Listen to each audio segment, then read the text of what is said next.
Hello and welcome to this PD on Your Plan presentation of the new Oklahoma Academic Standards for English Language Arts. My name is Josh Flores and I'm the Director of Secondary English Language Arts at your friendly neighborhood Oklahoma State Department of Education. Over the course of this PD on Your Plan experience, we will review the new Oklahoma Academic Standards for English Language Arts and discuss the instructional design shifts of the new standards and begin to learn how to bundle standards together in order to create rich and fun teaching and learning experiences.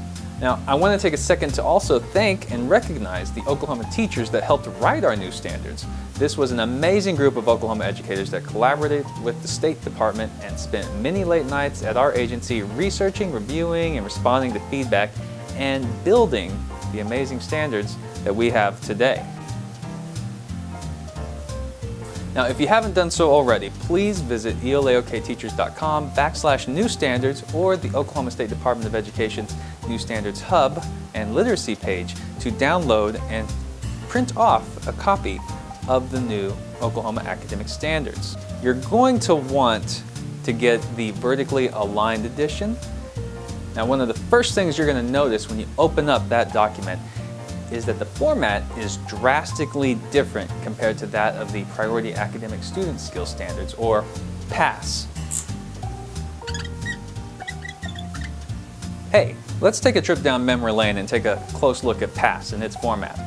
Remember that the PASS standards have four broad categories: reading and literature, writing, grammar, usage, and mechanics, or WGUM, oral language, listening and speaking, and visual literacy. Each category had anywhere between 2 to 5 standards, depending on whatever grade level you're teaching, and each standard had any number of substandards, depending on which grade you teach. Each substandard contained any number of additional requirements represented by a multitude of bullet points. Although it was very specific, it was also very repetitive, and there were standards that needed updating to reflect the tools and resources students have access to today. Now, let's analyze the format of the new Oklahoma Academic Standards for English Language Arts. You may want to open up your booklet to page 9. Instead of 4 broad categories, we have 8 great overarching standards for pre-K to grade 12. Our standards intentionally begin with speaking and listening as standard 1 because this is how we first acquire knowledge, through listening and speaking skills. It concludes intentionally with independent reading and writing, standard 8. Everything in between only further refines a student's thoughts and ideas. Note that standard 1 is a collaborative skill, and as students progress through the standards, they are asked to become increasingly independent. When designing instructional tasks or curriculum units, teachers could follow each standard in order, but this is not a requirement. The standards were designed with fluidity, and it should be noted that the ELA standards writing team recognizes that literacy skills as a whole are not necessarily taught or learned in a linear way, and most important, time is the most valuable commodity to teachers. With this understanding, the standards writing team intended for the standards to be fluid, allowing teachers full creative control. Meaning, you could just as well start a lesson pulling from standard 8 and then moving to standard 1 and then delving into the standards intended to fine-tune a student's thinking. For example, if you follow the work of Penny Kittle, you know that she begins each class with 10 minutes of independent reading. I enjoy starting each class period with some independent writing activities. It might be based on an essential question that's connected with the day's lesson, and then I give students a chance to share and discuss the ideas and thoughts they put on paper with the intention that they would find connections between their ideas and those presented in the assigned reading over the course of the lesson. And it can be followed up with either, depending on what my focus is for my students and what they need, standard 4 or standard 5, 4 being vocabulary work or standard 5 being, well, grammar, language work. As you look through the standards document, notice how closely reading interacts with writing. For every standard, there is a reading strand and a writing strand. So whether you're teaching speaking and listening, vocabulary, or research skills, there's going to be a reading and writing strand. I personally find it helpful when designing formative assessments for my students to look at reading as the input and writing as the output of knowledge. So reading is knowledge going into the student's big old brain, and writing is their knowledge, their understanding of that knowledge coming out of it and being represented in a piece of writing or some other product that they might create in your classroom. I know it's a little sacrilegious talking about numbers in English language arts classroom, but I think they're very impressive, and it's good information to have and consider when designing your curriculum and how you're going to assess that curriculum. So starting with 5th grade in PASS, notice the categories and the standard represented for each, with the substandard and the approximation of the additional requirements of each substandard. Feel free to check my math. Keep in mind, this is a count of each requirement as a whole, and this is not the requirements of a fully unpacked standard.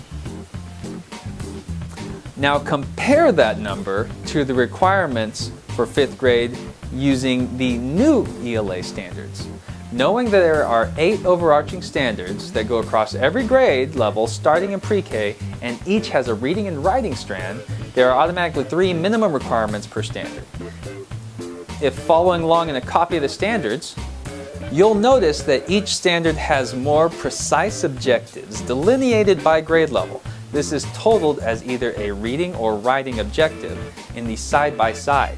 The total number is reflected at the bottom of the page. Pretty interesting stuff, yeah? So compare that to the total number of school days over the course of a single year, and consider all the events that transpire and are unpredictable during the school year. The sheer number of standards is actually one of the first considerations when we talk about instructional design. Research by Robert Marzano and Mike Schmoker, not many people know them, strongly suggests that the sheer number of standards can be one of the biggest impediments to implementing a successful literacy program. We all understand that knowledge keeps expanding and the world is constantly changing. Therefore, the standards need to be adaptable to change. The writing team addresses this by designing standards that are concise enough to allow time and room for teachers, schools, districts, communities, the freedom to supplement their curriculum based on the needs of students.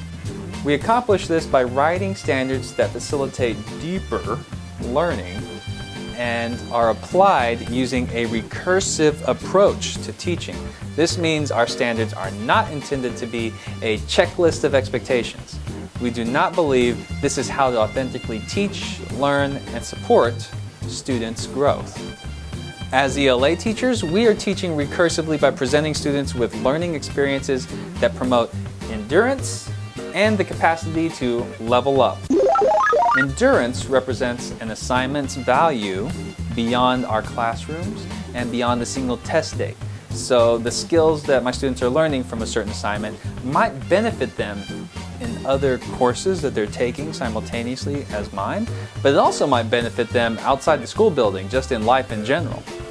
The capacity to level up represents whether the assignment helps the student reach the next level of their learning, whether that is graduating from one grade to the next or building on their understanding of a concept or their proficiency at using a literacy skill. For example, understanding the alphabet drastically increases a student's ability to write, and writing drastically impacts a student's ability to read. Or, understanding theme is a stepping stone to understanding archetypes, which helps to recognize symbolism, which increases a student's abstract thinking. Now, when teaching recursively, we allow students time to apply their skills to increasingly complex reading materials in order to increase their proficiency. This is especially influential at the secondary level, where students don't necessarily master skills contained in an individual standard. Instead, they grow increasingly proficient as they use and reuse each skill to perform increasingly complex tasks and develop solutions for unsolvable world problems. The final instructional design consideration is this idea that reading improves writing and writing improves reading, and vice versa. Now, we've already touched upon this when discussing the structure of the standards, and this was designed to support the implementation of integrated reading and writing.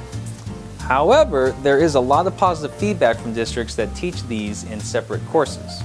The feedback has suggested that this new format of the standards has provided teachers increased clarity on what is to be covered in their courses, and also helps support collaboration between the reading teacher and the teacher of language arts. Going back to this idea that reading is an input and writing is an output, I can really focus on what should be the content for my daily formative assessment.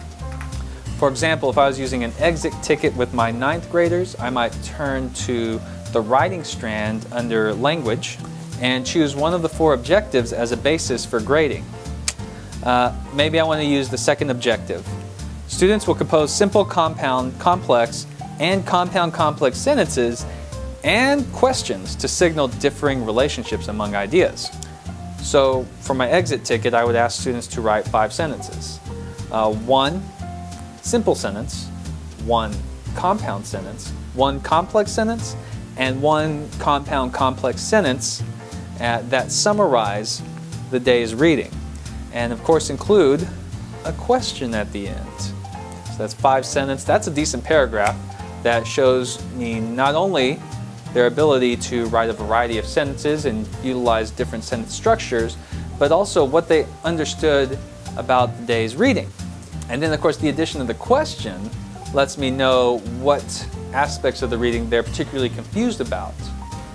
And without even trying, I've effortlessly addressed an essential comprehension skill, summarization, which is found in Standard 2, the reading and writing processes. It's in the reading strand, it's that first objective. By bundling Standard 2's reading strand with Standard 5's writing strand, I've created a formative assessment that tells me a lot of information about my students. You can mimic this exit ticket using one of the best pieces of technology we have, 3x5 note cards. So this concludes your ELA standards walkthrough. The next module will require you to dig deeper into the actual standards document.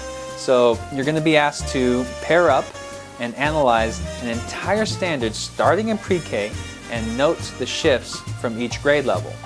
So you're going to want to grab a red pen so you can mark those shifts. No, I'm kidding, of course. You don't want to use a red pen because that causes emotional damage. So obviously you're going to want to get some happy colors, maybe blue or green or something pink, because you